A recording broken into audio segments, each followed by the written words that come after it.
ሰላም ሰላም የዛይ ቤተሰቦች እንዴት ናችሁ? ዛሬ ወደ ቢዝነሱ ልብ ወደ ሆነው ወሳኝ ጉዳይ እንገባለን። ብዙዎቻችሁ የኢትሲ ሱቅ ለመክፈት ተዘጋጅታችኋል ወይም ከፍታችኋል። ነገር ግን አንድ የምር ልንነጋገርበት የሚገባ በጣም ወሳኝ እውነት አለ።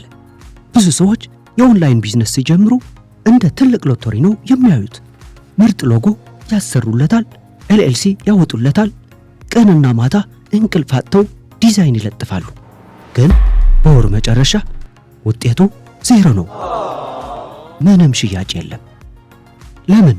እነሱ ሰነፍ ስለሆኑ ነው ወይስ እድል ስለሌላቸው? አይደለም።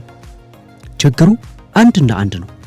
ማንም የማይፈልገውን ምርት ለማንም ለመሸጥ እየሞከሩ ነው። እስቲ አንድ ቀላል ምሳሌ ልስጣችሁ። ይህ ምሳሌ የኦንላይን ቢዝነስ ህይወታቸውን ይቀይረዋል ብዬ አምናለሁ። ሁለት አሳጥማጆች አሉ። አንደኛው አሳጥማጅ $1000 የሚቆጠር ዘመናዊ መረብ ገዝቷል። ውድ ጀልባ አለው። ምርጥ የሚባለውን የዘመናችንን የመጥመጃ መሳሪያ ይዟል። ነገር ግን የሰው አሳ በሌለበት ባዶ የመዋኛ ገንዳ ውስጥ መረቡን ይወረውራል።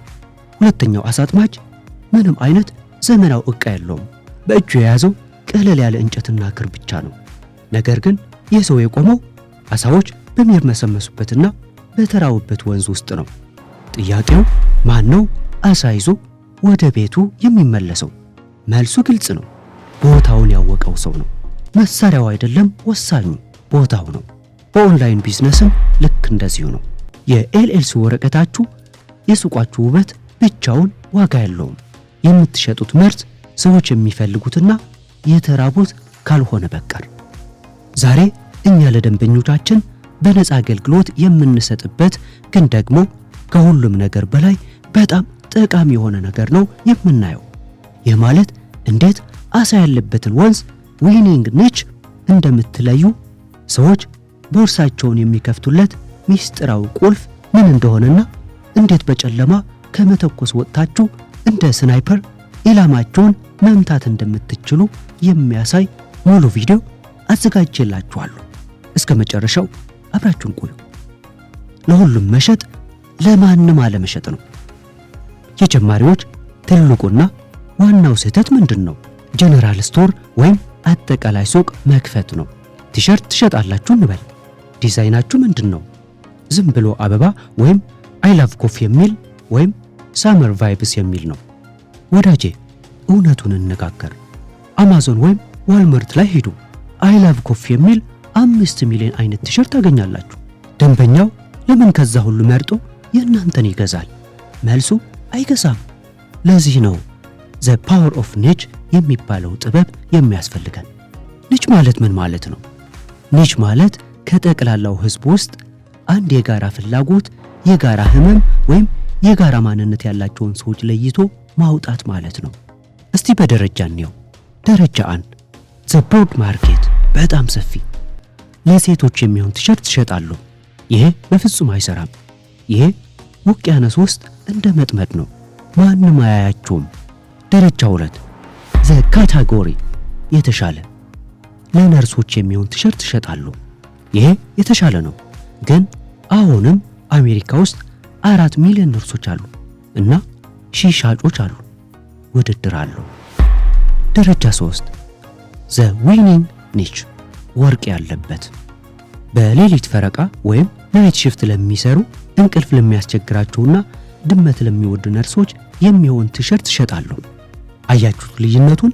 ሶስተኛው ላይ ያለው ነርስ ያንን ቲሸርት ስታዩ ምን ትላለች? ዋው ይህ እኮ ነው እኔን የሚገልጸው፣ ህይወቴን እኮ ነው የሳሉት፣ እንዴት አወቁኝ ትላለች። በዛ ሰከንድ ዋጋ ማየት ታቆማለች። ከሌላ ሱቅ ጋር ማወዳደር ታቆማለች። ለምን? ምክንያቱም እናንተ ቲሸርት እየሸጣችሁላት አይደለም፣ መረዳትንና ማንነትን እየሸጣችሁላት ነው። ፀሐይ ላይ እኛ የምንከተለው ስትራቴጂ ይሄንን ነው። 1 ኢንች ስፋት፣ 1 ማይል ጥልቀት። ትንሽ ቡድን ምረጡ፣ ግን የዛን ቡድን ህመምና ፍላጎት በጥልቀት ወቁ። ያኔ ውድድር የሚባል ነገር ይጠፋል። የአሜሪካ ገበያ ስነ ልቦና ሰዎች የሚገዙት ማንነት ነው። አሁን ወደ ስነ ልቦናው ሳይኮሎጂ እንግባ። አንድ እውነት ልንገራችሁ። ማንም አሜሪካዊ ብርድ ስለመታው ብቻ $30 አውጥቶ ቲሸርት አይገዛም። ብርድ ለመከላከልማ ከዋልማርት በ$5 ነጭ ቲሸርት መግዛት ይችላል። ታዲያ ሰዎች ኢትሲ ላይ የሚገዙት ለምንድን ነው? መልሱ ማንነታቸውን አይደንቲቲ ለመግለጽ። አሜሪካኖች በልብሳቸው ማውራት ይወዳሉ። ቲሸርታቸው፣ ኮፍያቸው፣ ኩባያቸው የአፋቸው መቀጠያ ነው። እኔ ጎበዝ አባት ነኝ፣ እኔ የውሻ አፍቃሪ ነኝ፣ እኔ ጠንካራ ሪፐብሊካን ወይም ዲሞክራት ነኝ፣ እኔ የ2026 ተመራቂ ነኝ ብለው ለዓለም መናገር ይፈልጋሉ። ስለዚህ እናንተ የምትሸጡት ጨርቅ አይደለም፣ የምትሸጡት መድረክ ወይም ፕላትፎርም ወይም ባጅ ነው። ዲዛይናችሁ ደንበኛው በውስጥ የሚያስበውን ነገር አውጥቶ የሚናገር መሆን አለበት። ምሳሌ እንውሰድ። ዘ ሶከር ማም። አንዲት እናት አስቡ፣ ልጇ አሜሪካን ሀገር ሶከር ይጫወታል። እሷ በየሳምንቱ ቅዳሜ ሜዳ ላይ ሄዳ ትቀመጣለች። ዝም ብላ መቀመጥ አትፈልግም። ሌሎች እናቶች እንዲያዩላት ትፈልጋለች። ሶከር ማም የሚል የልጇን ስምና ቁጥር ነምበር 10 የያዘ ቲሸርት መልበስ ትፈልጋለች። ለምን? እኔ የዚህ ጎበዝ ልጅ እናት ነኝ፣ ደጋፊው ነኝ፣ ሕይወቴን ለልጅ የሰጠሁ እናት ነኝ ብላ ለመኩራራት። ይህ ስሜት ፕራይድ ይባላል። ይህንን ስሜት ከተረዳችሁ ዶላር ለመስራት አትቸገሩም። ፀሐይ ዲዛይኖችን ሲሰራ ከስዕሉ ውበት ይልቅ ለመልእክቱ ትኩረት የሚሰጠው ለዚህ ነው። አሸናፊ ምርት የማግኘት ሳይንሳዊ ቀመር።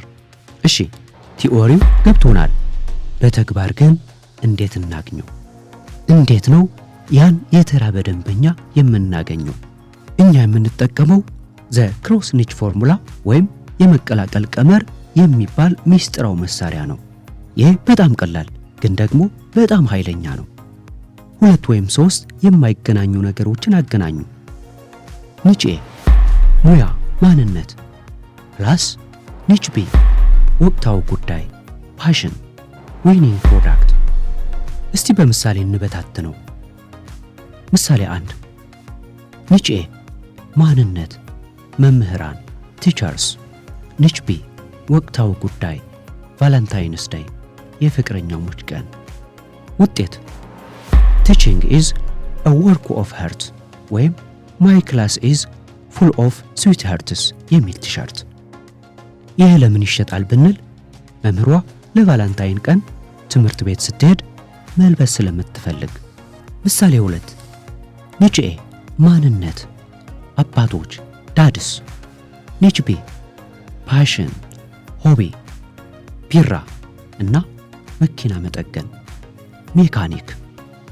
ውጤት ዳድስ ጋራጅ ድሪንኪንግ ቢር ኤንድ ፊክሲንግ ፕሮብለምስ። ይህ ለምን ይሸጣል? ሚስቱ ወይም ልጆቹ ለአባታቸው ስጦታ አድርገው ስለሚገዙት ተመራጭ ያደርገዋል። ምሳሌ 3 ጥልቀት እንጨምር። ኒች ኤ አያቶች ግራንድ ማስ። ኒች ቢ ጡረታ መውጣት። ኒች ሲ ወይን መጠጣት። ውጤት ሪታየርድ 2026 ሞር ዋይን ለስ ዋይን። ጡረታ ወጥቻለሁ፣ ብዙ ወይን ትንሽ ጭቅጭቅ። እንዲህ እያደረጋችሁ ስትቀላቅሉ ውድድር ወይም ኮምፒቲሽን የሌለበት አዲስ ገበያ ትፈጥራላችሁ።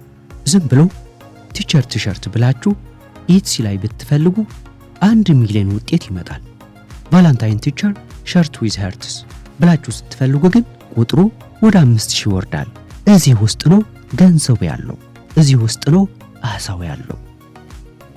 የፀሐይ ሚናና የዳታ አስፈላጊነት። ይህ ሁሉ ጥናት ጊዜ ይወስዳል፣ ቀላል አይደለም። የአሜሪካን ባህል ማወቅ አለባችሁ። ቀልዳቸውን ማወቅ አለባችሁ። አሁን ምን ትረንድ እንደሆነ ማወቅ አለባችሁ። ለዲያስፖራው ይህ ከባድ ሊሆን ይችላል። ስራ በዝቶባችኋል። 2 ስራ ትሰራላችሁ። ባህሉንም በደንብ ላታውቁት ትችላላችሁ። እዚህ ጋር ነው ፀሐይ እንደ ትልቅ አጋር የሚደርስላችሁ። ከፀሐይ ቲም በዘርፉ ትልቅ ልምድ ያላቸው ሰራተኞች አሉ። እነዚህ ሰራተኞች ምን ይሰራሉ? ትላንትና አሜሪካ ውስጥ 50,000 ሰዎች ምን ቃል ወይም ኪወርድ ጽፈው ፈለጉ። የትኛው ዲዛይን ነው ባለፉት 24 ሰዓታት ብዙ የተሸጠው? የቱ ኒች ነው ክፍተት ያለበት የሚለውን ቁጥር ወይም ዳታና ግራፍ ያጠናሉ። እኛ በግምት አንሰራም። እስቲ እንሞክረው። ደስ ይላል ብለን አንሰራም። ቢዝነስ ስሜት አይደለም። ቢዝነስ ሂሳብ ነው። ዳታው ይህ ነገር እየተፈለገ ነው ሲለን ብቻ ዲዛይነሮቻችን ያንን ይሰራሉ። ለዛ ነው የፀሐይ ሱቆች በአጭር ጊዜ ውጤት የሚያመጡት። እናንተ በውጊያው ሜዳ ላይ ያላችሁ ተኳሽ ናችሁ። እኛ ደግሞ ኢላማውን አጉልተን የምናሳያችሁ አሳሽ ነን። ሁለታችን ስንገናኝ ኢላማው አይስትም። ወዳጆቼ ንግድ ቁማር አይደለም። ዝም ብሎ መጫንና እድሌን እስቲ ልሞክሮ ማለት የለባችሁ።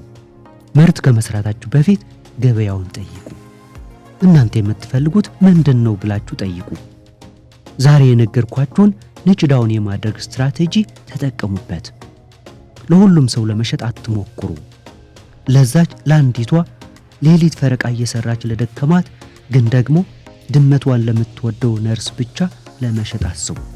እሷን ካገኛችኋት እናንተ አሸንፋችኋል።